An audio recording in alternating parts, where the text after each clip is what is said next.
진화론과 창조론 두 가지 이론에 대한 새로운 접근을 보여주는 흥미로운 작품 강식장갑 가이버.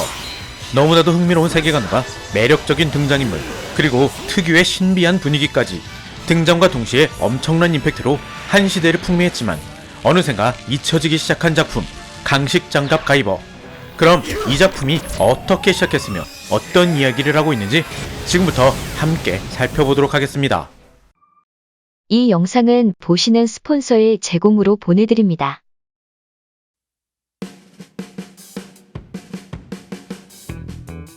언제인지 가늠조차 하기 힘든 아주 오래전 지구 밖 먼 우주에서는 성간 전쟁이 벌어지고 있었으며 이 전쟁의 결과는 참혹 그 자체였다. 이 전쟁이 어째서 무엇 때문에 벌어진 것인지 그 자세한 내막은 알 수 없었지만 전쟁이 주는 참혹한 경험은 많은 교훈과 부작용을 남기게 되는데 그 중 하나가 바로 강력한 힘에 대한 갈망이라고 할 수 있다. 전쟁으로 인한 참혹함을 경험한 이들은 언제 또다시 벌어질지 모르는 전쟁에 대비하기 위해 우주의 여기저기에 실험기지를 세우고 자신들에게 필요한 병기의 개발을 시작한다. 그렇게 그들 중 일부가 지구에 다다르게 되고 자신들이 원하는 생체 병기를 만들기 위해 지구의 생태계를 조작, 인위적으로 새로운 생명체들을 만들어내기 시작하는데 생체 병기를 개발하기 위해 지구로 찾아온 이 외계인의 무리가 바로 강림자로 불리게 되는 존재였다. 그렇게 강림자들은 지구의 생태계에 대한 간섭과 유전자 조작으로 오랜 기간의 시행착오를 거치며 많은 생물들을 만들게 되는데 이 과정에서 만들어진 대표적인 생물이 바로 공룡이었다. 공룡은 높은 전투력을 가지고 있었지만 환경에 대한 적응력과 지능이 기대 이하였기 때문에 강림자들이 원하는 생체 병기의 기준에는 한참을 미치지 못하는 것이었다. 그렇게 강림자들은 지구의 운석을 떨어뜨려 생태계를 리셋, 공룡들을 처분하면서 생체병기 개발의 방향성을 바꾸기로 하는데 임무 수행에 필요한 높은 지능과 뛰어난 환경 적응력, 그리고 무엇보다 왕성한 투쟁 본능을 가진 생물을 만들고 이 생물을 기본 베이스로 유전자를 조작, 생체병기로서 용도에 따른 여러가지 특성과 전투력을 부여하는 방법이 바로 그것으로 이렇게 강림자가 원하는 생체병기의 기본 소재로 만들어진 것이 바로 인간이었다. 인간은 높은 지능과 뛰어난 환경 적응력 그리고 왕성한 투쟁 본능을 가지고 있었으며 약간의 조제를 통해 훌륭한 전투병기로 개량할 수 있었는데 이렇게 인간을 소재로 만들어진 생체병기가 바로 조아노이드라 불리는 괴물이었으며 이 조아노이드 군단을 효율적으로 통제하기 위해 조아노이드보다 모든 면에서 압도적으로 뛰어나며 이들에 대한 정신지배까지 가능한 상위 존재 조아로드까지 만들어내게 되는데 이렇게 강림자에 의해 만들어진 첫 번째 조아로드가 바로 크로노스의 수장이 되는 알칸펠이었다. 이렇게 강림자들은 자신들의 생체병기 개발 계획은 성공한 것으로 판단, 실험을 마무리하려는데 강림자들 중 일부가 자신들의 표준 장비인 강식장갑 유니트지를 인류에게 착용시키면 어떤 결과를 보여줄지 흥미를 가지기 시작하고 결국 유니트지를 인류에게 착용시키는 실험을 진행하는데 그 결과는 가히 충격적이라 할 만한 것이었다.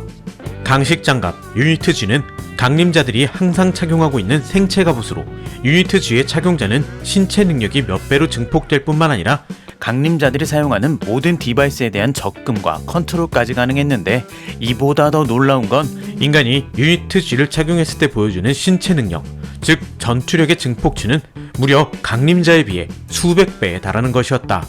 이렇게 놀라운 결과는 개발자로서 생각지도 못한 성과로 강한 전투력을 가진 병기를 원하던 강림자들에게 있어서 충분히 기뻐할 만한 일이었지만 여기에는 생각지도 못한 문제점이 존재하고 있었다.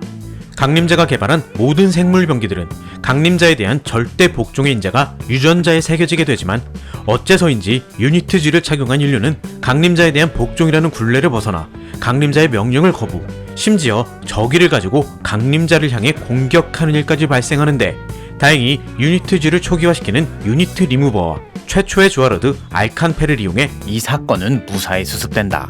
하지만 강림자들은 자신들이 만들어낸 인류의 생각지도 못한 위험성에 경악하게 된다. 아직 병기로 조제되지 않은 소재에 불과한 인간이 이 정도의 전투력을 보여주는데 만약 조아노이드나 조아로드로 조제된 인간이 유니트G를 식장하고 자신들을 향해 적의를 보인다면 그 결과는 강림자에게 있어서는 상상조차 하기 싫은 악몽 그 자체인 것이었다. 이 사건을 계기로 강림자들은 지구에서의 생체병기 개발은 실패가 아닌 위협으로 결론을 내리면서 유니트G를 착용한 인류 최초의 식장체를 규격 외품 가이버라 칭하게 된다.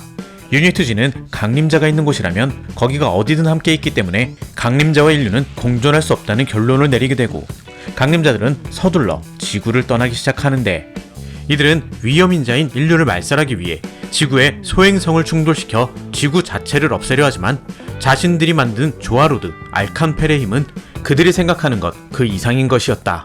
영문도 모르고 강림자에게 버림받게 된 알칸펠은 자신이 가진 모든 힘을 다해 지구로 향하는 소행성을 파괴해 소행성이 지구에 충돌하는 최악의 상황을 막아내지만, 알칸펠에 의해 파괴된 소행성의 파편들은 그대로 지구에 떨어져 지구의 환경은 격변하게 되고 지구의 생태계 역시 큰 변화를 맞이하게 된다. 이렇게 소행성을 파괴하는데 자신의 모든 힘을 소진한 알칸펠은 강림자가 남기고 간 고장난 우주선 안에 잠들게 되는데, 사실 알칸펠이 잠들게 된 이유는 지구를 떠나는 강림자의 충격파에 맞아 신체 기능에 이상이 생기게 된 것이 원인으로, 이 일을 계기로 알칸펠은 주기적으로 긴잠에 빠져들게 되는 이상 증세에 시달리게 된다. 한편 소행성 파편의 낙하로 격변한 지구의 환경에서 살아남은 인류는 수만 년의 시간 동안 스스로의 역사를 만들어갔으며, 세대를 거듭하면서 강림자가 만든 조아노이드의 피 역시 점점 희석되어 갔다. 하지만 간혹 조아노이드의 피가 진하게 남아있는 일부의 사람들로 인해 웨어울프 같은 전설이 만들어지기도 했는데, 현대에 와서는 그런 이야기조차 찾아볼 수 없을 정도로 강림자가 만든 그들과는 다른 존재로 진화를 이루게 된다. 그렇게 시간은 흐르게 되고, 지금으로부터 약 400년 전 신대륙으로 향하고 있던 배가 바다 위에서 풍랑으로 난파되는 사고가 발생하고, 이 배에 의사로 승선해 있던 해밀컬 발카스라는 사람은 한 섬에 표류하게 되는데, 이 섬은 태고의 모습을 보존하고 있는 신비한 섬이었으며, 이 섬의 신전에 잠들어 있던 알칸펠을 마주한 해밀컬 발카스는 알칸펠의 압도적인 경외감을 느껴 스스로 그의 종을 자처하면서 알칸펠의 염원을 이루기 위한 조직 크로노스를 만들게 된다. 그렇게 발카스는 오리지널 조아로드인 알칸펠의 조화 크리스탈의 조직 샘플을 이용해 11개의 조화 크리스탈을 만들어 그 중 하나를 자신에게 이식, 스스로 조아로드가 되어 나머지 조화 크리스탈을 이식할 만한 인재를 찾기 위해 세계 각국을 돌아다니기 시작하는데, 이렇게 모은 인재들이 바로 크로노스의 최고 간부 12신장이 되는 것이었다. 12신장을 중심으로 본격적인 활동을 시작한 크로노스는 지구에 남아있는 강림자들의 우주선과 유적들을 확보해 이 땅에 남겨진 강림자의 지식과 유산을 손에 넣게 되는데, 이렇게 손에 넣은 강림자의 지식이 바로 조아노이드의 조제 기술이었으며, 남겨진 유산에서 얻은 것이 강림자들의 표준 장비 강식 장갑 유니트G였다. 하지만 이 유니트G의 진실을 알고 있는 것은 크로노스의 12신장들 중에서도 발카스 박사가 유일할 정도로 유니트G에 대한 정보는 극비 중에서도 극비였는데, 12신장의 마지막으로 합류한 리얼트 규오가 유니트G에 대한 진실을 알게 되면서 알칸펠을 제끼고 크로노스를 꿀꺽할 반역을 꿈꾸며 유니트G를 노리기 시작한다. 그런데 때마침 조아노이드 개발을 위한 실험체가 세계의 유니트G를 모두 가지고 연구시설을 탈출하면서 리얼트 규오의 계획은 꼬이기 시작한다. 이렇게 도난당한 유니트G를 회수하는 과정에서 우연히 유니트G를 식장하게 된 평범한 고등학생 후카마치 쇼우가 가이버가 되어 여러 동료들과 함께 지구를 정복하는 거대 조직 크로노스의 음모에 맞서는 이야기가 바로 강식장갑 가이버의 시작이며, 여기까지가 진화론과 창조론의 비밀에 대한 이야기가 아닌 가이버의 기본 배경이라고 할 수 있다.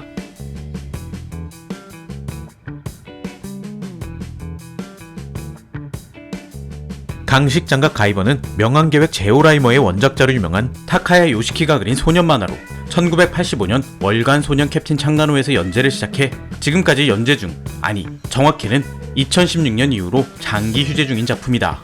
가이버는 연재 시작 이후 주가가 한창이던 1997년 가이버가 연재되고 있던 잡지 소년 캡틴이 폐간되면서 2년 정도의 휴재를 갖게 되고, 1999년에 카도카와 서점의 월간 에이스 넥스트를 통해 다시 연재를 시작하는데, 이 에이스 넥스트마저도 2002년에 폐간되면서 에이스 넥스트의 본진이라고 할 수 있는 소년 에이스에서 연재를 이어가게 되지만, 이번에는 작가가 더 이상 그리기 싫다는 이유로 2016년 8월 이후 그냥 휴재 중에 있다고 한다.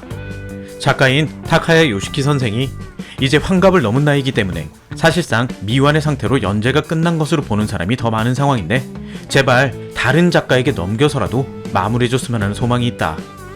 엄밀히 따지고 보면 가이버는 악의 무리에 맞서 싸우는 히어로물에 가깝지만, 어딘가 가면라이더나 바이오맨 같은 전대 특촬물을 보는 듯한 착각을 일으키게 하는데, 이는 소년 캡틴 편집자의 기획 의도를 처음부터 반영한 것이라고 한다. 원래는 단편으로 끝낼 예정으로 그렸던 거라 초반 전개가 굉장히 군더더기 없이 빠르게 진행되는데 디테일하면서도 방대한 스케일의 세계관과 특촬물을 그대로 만화로 옮겨놓은 듯한 참신한 설정, 그리고 특유의 그로테스크하면서도 진지하고 독특한 분위기가 작가의 데스생력과 맞물려 엄청난 몰입감으로 대박이 터지면서 단편으로 계약되어 있던 가이버는 정규 작품으로 편성되어 정식으로 장기 연재를 시작하게 된 것이라고. 작가는 원래 가이버의 단편 연재가 끝나면 연애물을 그릴 계획이었는데 작가의 말에 따르면 어차피 거대 조직 크로노스에 혼자서 맞서 싸우는 건 불가능한 일이니까 일본 지부의 붕괴로 마무리 짓자 라고 생각했었다고 한다. 암튼 그리기 싫은 작품이라서였는지 연재 초반에도 느렸던 만화의 연재 속도는 인기가 올라갈수록 점점 더 느려지기 시작했는데 2016년 휴재 전까지만 따져도 31년 동안 32권 분량으로 끝냈으니 그래도 5스타3보단 나은 건가? 31년 동안 32권이라고 하면 그래도 1년에 한 권씩은 나왔다고 생각할 수 있지만 그나마 성실하게 그렸던 연재 초반에 1년에 2권 정도 나왔다는 점을 생각한다면 연재 후반에는 몇 년에 한 권씩 나온 것으로 볼 수 있다. 상황이 이렇다 보니 기존의 팬들도 외면하기 시작하고 결국 모두에게 잊혀진 작품으로 전락하게 되는데 이게 다 연재를 중단하고 싶어한 작가의 계략이라는 이야기도 있다고. 돈도 벌 만큼 벌었고 나이도 나이니만큼 그만 그리고 싶다는 거 알았으니까 작품을 기다리는 팬들을 조금이라도 생각한다면 제발 다른 작가한테 시나리오라도 넘겨서 마무리해줬으면 좋겠다. 국내에서는 여러가지 해적판으로 나오다가 철인전사 가이버라는 이름으로 학산 출판사를 통해서 정발되었지만 계약상의 문제로 2015년 25권을 마지막으로 수입이 중단되었는데 그래서인지 2015년 시점으로 가이버는 한국에서는 거의 잊혀진 만화로 전락하게 된다. 2005년경 만화가이자 평론가인 오츠카 에이지의 회고록에 따르면 그가 편집자로 지냈던 소년 캡틴 창간 당시 직접 다카야 요시케를 발탁했으며 그때부터 느린 원고 제출 때문에 마음고생을 엄청나게 했었는데 오죽했으면 원고 독촉 아르바이트생을 고용해 다카야를 감시하도록 했을 정도라고. 그럼에도 원고 제출은 빨라지지 않았다고 하니 진짜 여러가지로 굉장한 인간이라고 할 수 있다. 1986년 가이버 연재 초기 단행본 2권 종류의 분량이 나온 시점에서 OVA가 만들어지는데 이 작품은 단행본 1권의 내용을 기반으로 하고 있지만 원작이 아직 이렇다 할 정도의 이야기가 진행되지 않은 상태였기 때문에 프롤로그에 가까운 오리지널 스토리로 제작된다. 분명 OVA로 기획된 작품이었지만 결국은 극장에서 개봉하기도 했었다고. 이후 1989년에 가이버 원작을 기반으로 한 6편짜리 OVA가 제작되지만 원작의 진행 속도도 느리고 이런저런 사정으로 미완성인 상태로 마무리되었다가 1992년에 6편의 속편이 추가적으로 만들어지는데 이 역시 원작 내용의 전반부까지만의 이야기를 담고 있을 뿐이라서 많은 아쉬움을 남기게 된다. 한 가지 재밌는 건 원작 만화와 진행 속도가 달랐던 만큼 OVA에는 오리지널로 설정된 부분들이 꽤 많이 있었는데 나중에 이 설정들이 원작에도 등장하게 되면서 OVA를 위해서 작가가 작품의 설정을 미리 제공한 것 아니냐는 이야기가 돌기도 했는데 이에 대해서 애니메이션 제작진이나 작가나 어느 한쪽에서도 속 시원하게 답을 주지 않은 상태라고 한다. 그래도 이 OVA 시리즈는 스토리와 연출에 각색이 있기는 하지만 큰 틀에서는 원작에 가까우며 무엇보다도 지금까지 만들어진 가이버 영상물 중 원작의 분위기를 가장 잘 살리고 있는 작품이라는 평가를 받고 있다. 그리고 가이버 연재 20주년이 되는 2005년 TV판으로 다시 리메이크되면서 가이버 팬들을 열광하게 만들었는데 워낙에 고어한 장면이 많은 작품이다 보니 TV라는 매체의 성격에 맞춘 각색이야 어찌 보면 당연한 것이었지만 아무리 캐릭터가 촌스럽기로 유명한 작품이라고 해도 원작과의 괴리가 너무 심한 캐릭터 디자인에 가이버 특유의 암울하고 진지한 분위기 역시 찾아볼 수 없는 색감과 연출은 새로운 가이버를 기대하던 원작 팬들의 실망으로 이어졌는데 가이버의 원작 만화를 좋아하는 올드 팬들 사이에서는 1992년 OVA판의 퀄리티가 2005년에 나온 TV판보다 오히려 더 낫다고 할 정도였으며 일각에서는 감독이 과연 가이버 원작을 보기는 했냐는 소리가 나올 정도였다고. 이렇게 13년 만에 기대 속에서 만들어진 가이버 TV판은 말 그대로 폭망 26화로 마무리되게 된다. 진짜 기대했었는데. 생체병기 조아노이드와 조아로드 그리고 강식장과 가이버의 존재 거기에 강림자라는 외계인에 의한 창세기 등 작품을 구성하는 요소들 하나하나가 참신하며 흥미로운 설정을 가지고 있으며 타카야 요시키 작가놈의 손에서 탄생한 생체병기에 대한 디테일한 묘사와 설정 그리고 참혹하면서도 화려한 전투 장면 뿐만 아니라 세계관 자체가 가진 마이너한 매력까지 가이버는 SF 바이오 펑크 장르로서 지금 봐도 굉장히 높은 수준의 완성도를 보여주고 있다고 할 수 있다. 이런 가이버만의 진지한 분위기와 그로테스크한 세계관의 매력은 서양에서도 상당히 주목받게 되고 연재를 시작한 지 6년 차인 1991년 미국에서 실사 영화로도 만들어지게 되는데 무려 스타워즈의 루크 스카이워커, 마크 해밀이 이 영화에 출연했다. 영화의 내용은 가이버와 조아노이드가 등장하긴 하지만 원작과는 다른 오리지널 스토리에 가깝다고 볼 수 있는데 그렘린 특수효과 팀이 만들어서 그런지 보고 있으면 겁나 그렘린이 생각난다. 그런데 가이버 실사 영화는 소편까지 만들어진다. 1편 예산의 3분의 1의 예산만으로 1994년에 만들어진 두 번째 가이버 실사 영화는 중국계 감독과 아시아계 스태프들을 주축으로 만들어져서인지 어딘지 무협 액션 영화처럼 만들어지게 되는데 그런데 이게 의외로 반응이 좋아서 3편까지 계획하게 되지만 다행히도 판권에 대한 계약 기간이 끝나 3편까지는 만들어지지 않았다고 한다. 국내에서는 이 실사 영화를 1994년에 스타맥스 비디오에서 2편을 먼저 수입했는데 이게 생각보다 반응이 좋아서 1편을 가이버 2편이라는 제목으로 수입하는 희한한 일이 있었다고. 가이버에 등장하는 조아노이드와 조아로드라는 명칭은 자신을 동물로 생각하는 정신질환, 동물화 왕창을 뜻하는 영단어 조앤스로피에서 따온 것으로 추정되며 가이버의 중심에 있는 거대 조직 크로노스는 그리스 신화에 등장하는 대지의 여신 가이아와 하늘의 신 우라노스 사이에서 태어난 아들이자 제우스의 아버지인 크로노스에서 따온 이름으로 크로노스 조직 간부 후보생이자 크로노스 일본 지부장의 양자인 아기토가 가이버3가 되어 자신의 닉네임을 제우스로 칭한 것 역시 자신의 상황을 그리스 신화에 빗대어 아들인 제우스가 아버지 크로노스를 친다는 내용을 그대로 적용한 것이라고 한다. 그 밖에도 가이버는 굉장히 철학적인 내용을 담고 있는 작품으로 여러가지 논란의 중심에 서기도 했는데 외계인에 의한 창세기도 그렇지만 크로노스 조직의 목적이 밝혀지면서 크로노스를 절대 악으로 규정하는 것이 맞는 것인가에 대한 논란이 일기도 했었다고. 작중에서 거대한 비밀 조직 크로노스는 지구를 노리는 악마의 무리들로 그려지고 있는데 실제로 크로노스가 정복한 세계는 행성 국가로 탈바꿈하여 오히려 이전 세계보다 안정된 모습으로 겉에서 보기에는 더 좋은 세상으로 바뀐 것처럼 보여지는데 이 과정에서 크로노스가 행한 악행들은 결단코 용서받을 수 없는 것들이었다. 평범한 사람들을 납치해 조아노이드나 조아로드의 실험체로 사용하기도 하고 조직의 비밀을 지키기 위해 무고한 사람들을 아무렇지도 않게 살해해왔으며 지구를 정복한 이후에는 인류의 진정한 진화라는 선전으로 사람들 스스로가 조아노이드로 조제를 받도록 사회적 분위기를 조성했는데 조아노이드가 된다는 것은 조아로드의 사념에 의해 지배를 받게 된다는 것이었음에도 조아노이드로 조제를 받은 일반 시민들 중에 그 누구도 이 사실을 알지 못했다.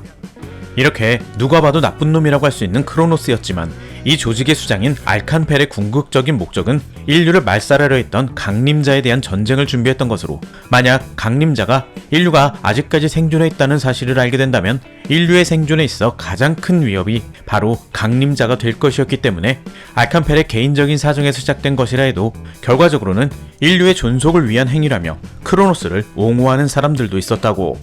이들의 논리에 따르면 인류의 존속을 위해서 가이버들은 크로노스와 싸울 것이 아니라 오히려 협력해야 하는 것이라고 한다. 이런 이야기 때문에 크로노스를 무조건 나쁜 놈으로 봐야 하는 거냐 아니냐 하는 논쟁이 일기도 했었는데 무슨 말인지는 알겠지만 윤리적인 측면을 생각하면 받아들이기가 쉽지 않은 이야기가 아닐까 싶다. 의도와 목적이 좋은 만큼 그 과정도 아름다울 수 있는 세상이었으면 좋겠다.